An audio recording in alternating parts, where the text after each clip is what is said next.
Hello दोस्तों, स्वागत है आपका फिर से हिंदी डिक्टेशन के लिए। तो चलिए शुरू करते हैं। स्टार्ट। अध्यक्ष महोदय, 10वीं पंचवर्षीय योजना पर विचार करते समय सदन के दोनों पक्षों के सदस्यों ने जो महत्वपूर्ण प्रश्न उठाए हैं उन पर विचार किया जाना बहुत आवश्यक है। अध्यक्ष महोदय, 9वीं पंचवर्षीय योजना का अब अंतिम वर्ष चल रहा है और इस योजना के अंदर जो चीज़ें कही गई हैं, ऐसा लगता है कि उसके अंदर परिवर्तन करना कठिन है, बदला भी नहीं जा सकता। अध्यक्ष महोदय, कुछ चीज़ें की जा सकती हैं, उसके अंदर आज भी कुल कितना खर्च है यह तय नहीं किया गया, केवल कटौती ही निश्चित की गई है। शुरू में मैं यह कहना चाहता हूँ कि यहाँ पर कुछ सदस्यों ने जो यह प्रश्न उठाया था कि इस पंचवर्षीय योजना का आशय कुछ सरकारी पक्ष से भी बताया है, इसके अंदर कमियां हैं और बहुत सी कमियां हैं जिनके ऊपर मैं यहाँ कुछ दोषारोपण नहीं करना चाहता हूँ। मैं चाहता भी हूँ कि इस तरह से प्रश्न ना उठाए तो ज़्यादा अच्छा है। यह योजना सरकार ने बनाई है। यह योजना मंत्रिमंडल ने पहले बनाई और अनुमोदन होने के बाद भी इसमें कुछ कमियां रह गई हैं, तो यह कमी रहने का दोष किसके ऊपर है? मैं समझता हूँ सदन के सभी सदस्य इसको जानते हैं। बहुत से लोगों ने दिल्ली के प्रश्न उठाए, जो दिल्ली के साथ अन्याय किया गया है, तो मैं समझता हूँ इस बारे में सब आवाज़ उठाएं। इस बात की आज ज़्यादा ज़रूरत है।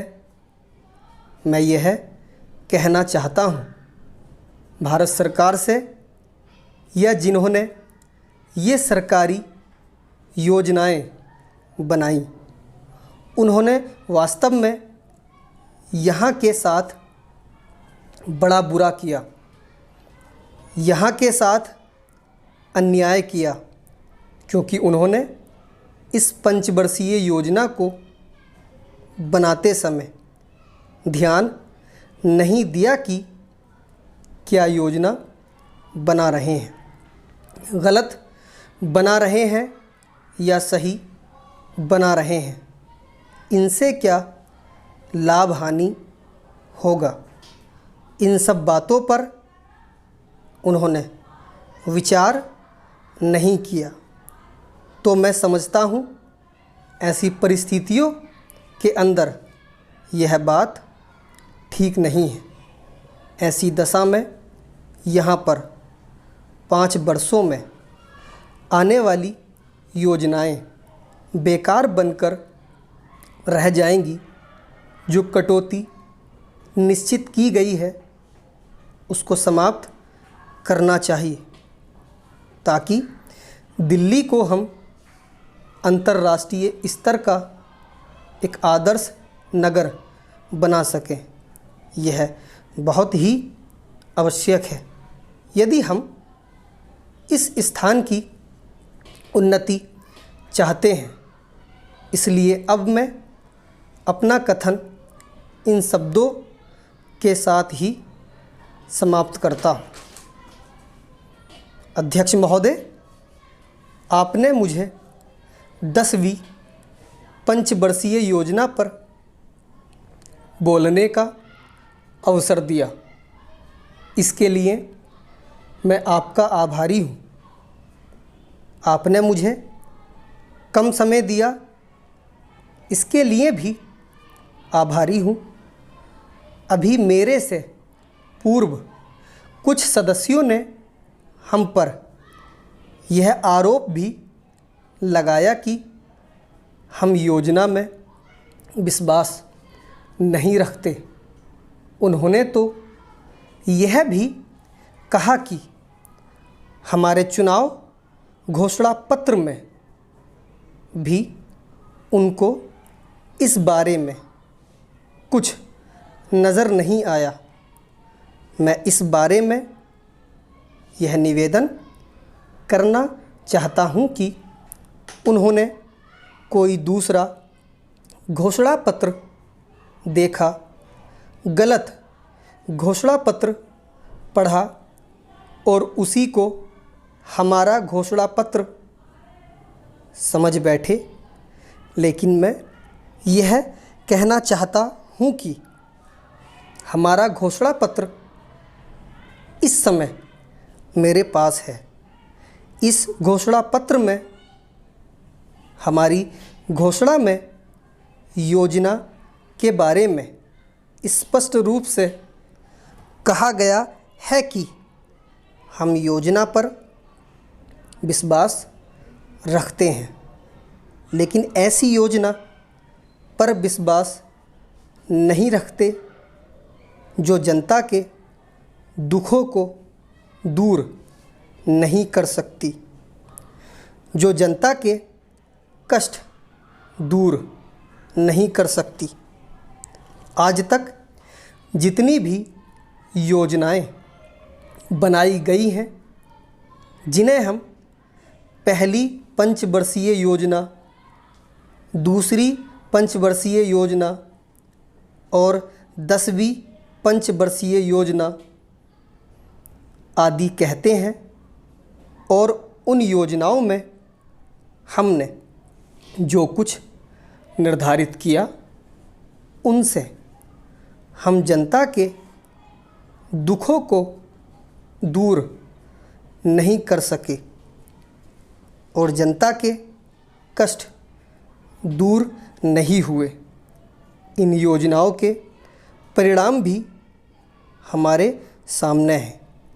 बड़े बड़े अनुभवी बैठे, उन्होंने योजनाएं बनाई, लेकिन योजनाएं ठीक प्रकार से कार्यान्वित नहीं की गईं। उन योजनाओं में काफ़ी दोष थे, जिसके कारण ये योजनाएं लोगों के दुखों को दूर नहीं कर सकीं। लोग दुखी ही रहे। मैं यहाँ पर कहना चाहता हूँ कि जो हमारी योजना थी, उसका परिणाम क्या निकला। उसका परिणाम यही निकला कि हमें रुपए का मूल्य कम करना पड़ा। जो योजना होती है वह राष्ट्रधन को ऊंचा करने के लिए बनाई जाती है, लेकिन हमारे सामने आंकड़े हैं। इसका परिणाम हमारे सामने है। हमने अब तक 9 पंचवर्षीय योजनाएं कार्यान्वित की हैं, लेकिन हमारी प्रति व्यक्ति आय में और जीवन स्तर में अपेक्षित वृद्धि नहीं हुई है। यह दुख की बात है। मैं यह कहना चाहता हूँ कि हमारा ऐसी योजना में विश्वास नहीं है जो जनता के कष्टों को, जनता के दुखों को दूर ना कर सके। हम ऐसी योजनाओं पर विश्वास करते हैं जो उनकी आयु बढ़ा सकें, उनका आर्थिक